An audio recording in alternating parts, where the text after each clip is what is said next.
Bismillahirrahmanirrahim. Alhamdulillahirabbil alamin. Allahumma sholli ala sayyidina Muhammad wa ala ali sayyidina Muhammad. Assalamualaikum warahmatullahi wabarakatuh. Selamat berjumpa kembali di DNA Islam Channel. Apa kabar kalian?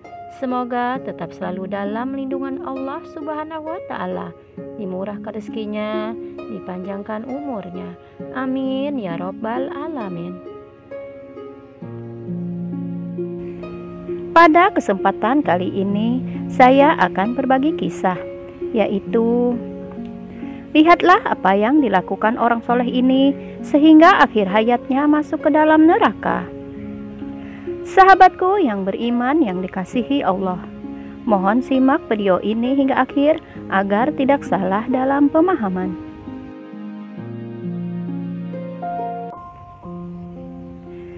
Pada zaman dahulu, ada seorang alim ulama terkenal yang beribadah selama 70 tahun, tanpa sekalipun ia pernah melakukan dosa.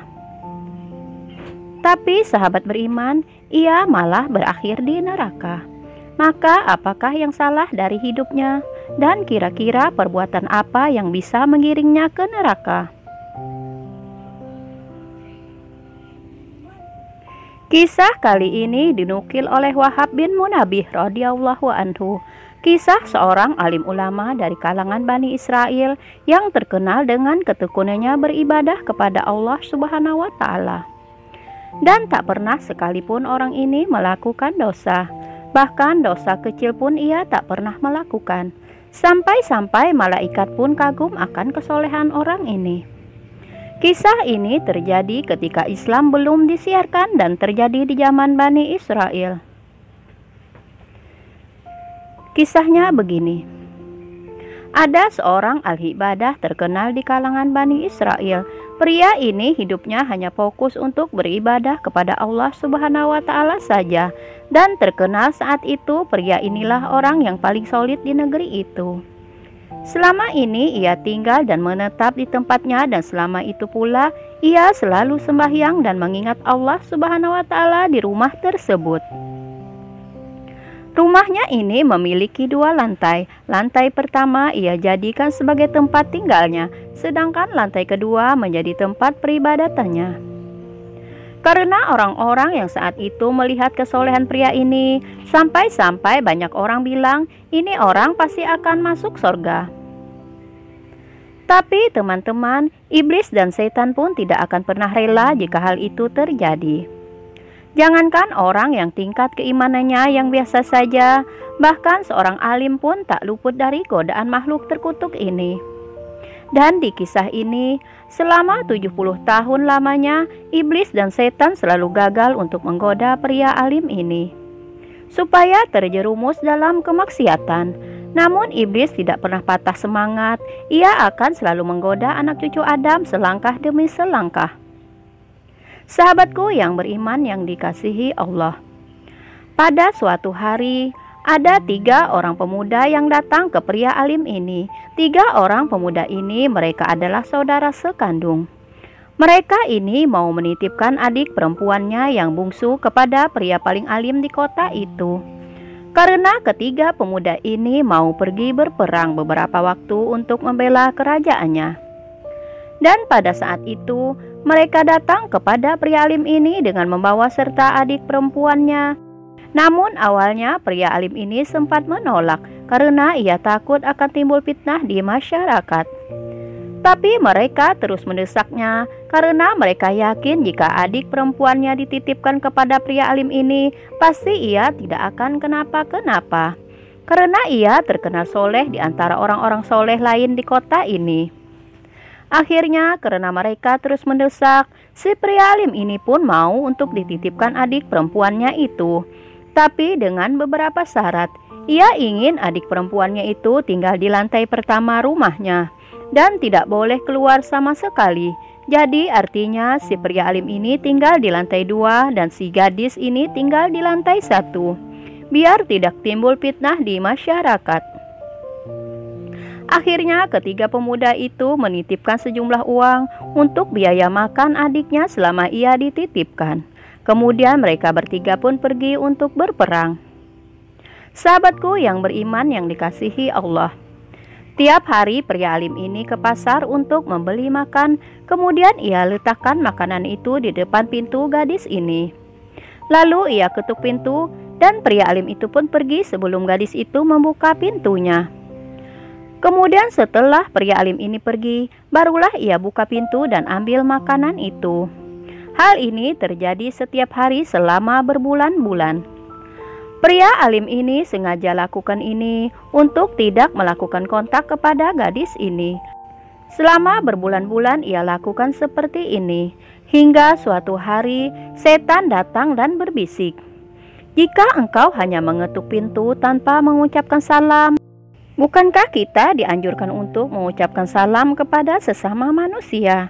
Akhirnya keesokan harinya, ketika ia sedang membawa makanan, ia ketuk pintu itu dan ia ucapkan salam. Kemudian ia langsung pergi tanpa menunggu balasan salam tersebut.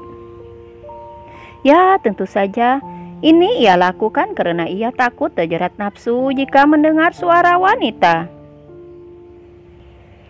Karena selama ini ia pun selalu menjaga pandangan dan telinganya dari wanita. Dan ketika itu setan datang lagi kepada pria alim ini. Kemudian berbisik,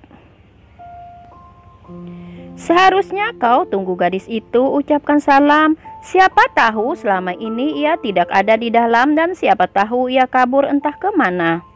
Akhirnya pria alim ini pun berpikir, ternyata ada benarnya juga. Siapa tahu makanan yang selama ini ia kasih tidak sampai ke gadis itu. Dan ia melalaikan amanat dari kakak-kakaknya untuk selalu memberi adiknya ini makan setiap hari. Kemudian keesokan harinya, pria alim ini membawakan makanan, lalu ia ketuk pintu itu dan ucapkan salam, dan ia menunggu di depan pintu hingga gadis itu ucapkan salam juga. Lalu ketika terdengar suara ucapan salam dari gadis itu, pria ini pun langsung pergi. Keesokan harinya lagi, datang setan berusaha menggoda dan berbisik, "Wahai pria alim, coba engkau tunggu sampai gadis itu membukakan pintunya, supaya kau bisa lihat dia. Siapa tahu selama ini gadis itu sakit di dalam sadar. Karena kau tidak bisa tahu dia sakit atau tidak kalau hanya mendengar suaranya saja.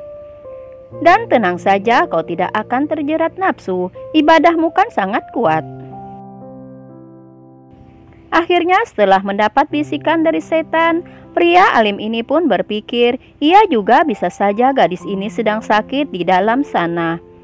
Dan ia sungkan untuk memberitahuku, mungkin benar aku harus melihatnya. Singkat cerita, keesokan harinya, sama seperti biasanya, pria alim ini mengantarkan makanan. Namun kali ini ia tunggu sampai si gadis membukakan pintu. Setelah pintu itu dibuka dan untuk pertama kalinya pria alim ini melihat gadis ini. Ia pun melihat rupanya gadis ini sehat-sehat saja, tak seperti apa yang dikhawatirkan. Lalu setelah pria alim ini melihat, ia pun pergi tanpa sepatah kata pun kepada gadis ini. Di sini setan datang lagi dan berbisik, "Kau jangan hanya melihatnya saja. Bertanyalah kepada gadis itu, siapa tahu dia butuh sesuatu dan segan untuk menyampaikannya kepadamu." Akhirnya keesokan harinya, pria ini pun melakukan hal itu setiap hari. Ia selalu mengantar makanan dan dilanjutkan mengobrol dengan gadis ini. Hingga pada akhirnya terjadi hubungan yang begitu dekat di antara mereka. Lalu tiba pada suatu hari terjadilah perzinahan di antara keduanya. Dan bahkan perzinahan ini terjadi setiap hari. Setiap si pria alim ini mengantarkan makanan kepadanya. Sahabatku yang beriman yang dikasihi Allah, akhirnya si gadis ini pun hamil hasil dari perzinahan dengan si pria alim tadi. Dan 9 bulan kemudian ia melahirkan seorang anak. Lalu muncullah kekhawatiran si pria alim itu. Ia takut jika hal ini ketahuan oleh kakak-kakaknya. Bagaimana nanti jika mereka kembali dari peperangan, mengetahui hal ini pastilah mereka murka dan akan membunuhku. Kemudian setan datang lagi dan berbisik, "Tidak usah panik, kau bunuh saja bayi itu dan masalahmu akan selesai." Ya Allah, sungguh tipu daya setan sangat mengerikan. Pada saat itu juga, akhirnya pria ini pun berpikir, benar juga bayi ini adalah barang bukti, maka harus dibunuh dan mayatnya dibuang biar kakaknya tidak bertanya itu bayi siapa. Lalu pada suatu hari, pria alim ini pun membunuh bayi itu dan mayatnya dikubur di suatu tempat yang jauh. Maka selesailah sudah masalahnya karena sudah menghilangkan barang bukti. Tapi teman-teman, ternyata syaitan datang lagi setelah peristiwa pembunuhan itu dan berbisik kembali. Tak mungkinlah gadis itu tidak bercerita kepada kakaknya kalau dia telah berzinah denganmu dan memiliki seorang anak. Bagaimanapun seorang adik biasanya suka bercerita apa saja kepada kakaknya. Supaya engkau selamat, lebih baik kau bunuh juga gadis itu. Karena dirundung perasaan takut dan bingung, akhirnya pria alim ini membunuh gadis itu. Dan mayatnya ia kubur di lokasi yang sangat jauh, supaya tidak ada orang yang tahu atas kejadian ini. Akhirnya dari peristiwa ini, si pria alim ini membunuh gadis itu berserta dengan bayinya. Singkat cerita, datanglah ketiga kakak si gadis ini mau menjemput adiknya pulang ke istana. Lalu pria alim ini berbohong kepada mereka dengan mengatakan bahwa adiknya tak betah tinggal di situ dan ia pergi entah ke mana. Tak lama setelah kalian bertiga meninggalkannya. Di sini mereka bertiga pun percaya saja mendengar apa yang dikatakan pria alim ini, karena mereka berpikir tak mungkinlah kalau pria yang terkenal soleh ini berkata bohong. Mereka bertiga pun pergi meninggalkan pria alim ini dan segera mencari adiknya yang dikatakan hilang itu. Maka dicarilah adiknya ini ke seluruh pelosok-pelosok negeri, tapi tidak bertemu. Mereka cari selama berhari-hari, bertanya kepada masyarakat sekitar, tapi tidak ada seorang pun yang pernah melihatnya. Dan pada suatu hari, setan datang kepada ketiga kakaknya di dalam mimpi. Di mimpi itu, setan memberitahu bahwasanya adiknya telah dibunuh oleh pria alim itu. Ketiga orang bersaudara ini bermimpi hal yang sama di malam itu. Mereka bertiga saling menceritakan mimpinya masing-masing. Ternyata ketiganya bermimpi hal yang sama. Lalu mereka menyimpulkan mungkin inilah isyarat bahwa pria alim itu sudah membunuh adiknya. Makanya dicari kemanapun tidak ketemu. Akhirnya mereka pun bersepakat besok mereka akan penggal kepala si pria alim itu karena telah membunuh adiknya.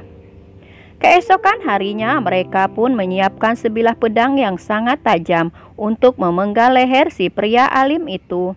Maka berangkatlah mereka bertiga dengan kudanya.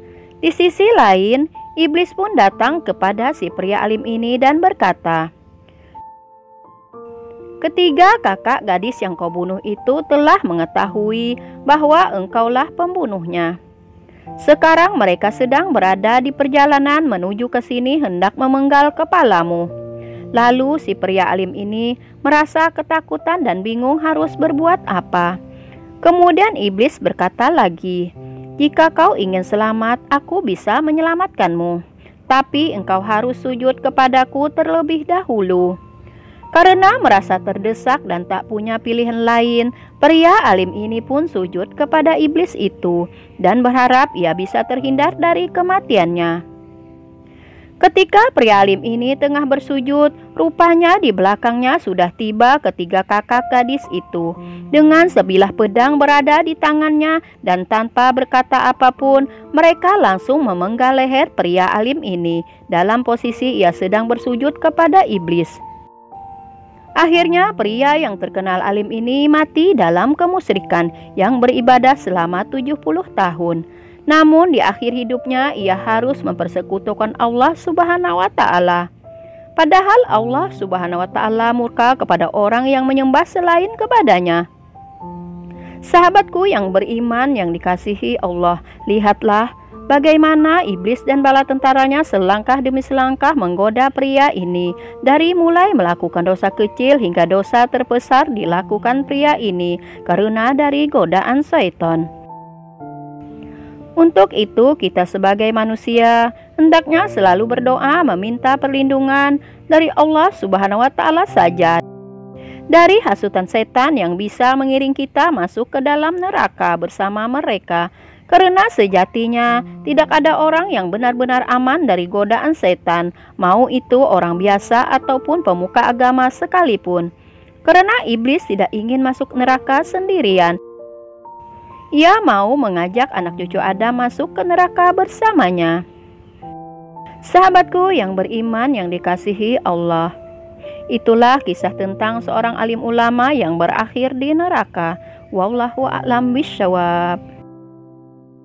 Demikianlah yang dapat saya bagikan hari ini. Semoga bisa bermanfaat untuk kita semua. Terima kasih sudah menonton. Sampai berjumpa kembali di video selanjutnya. Wassalamualaikum warahmatullahi wabarakatuh.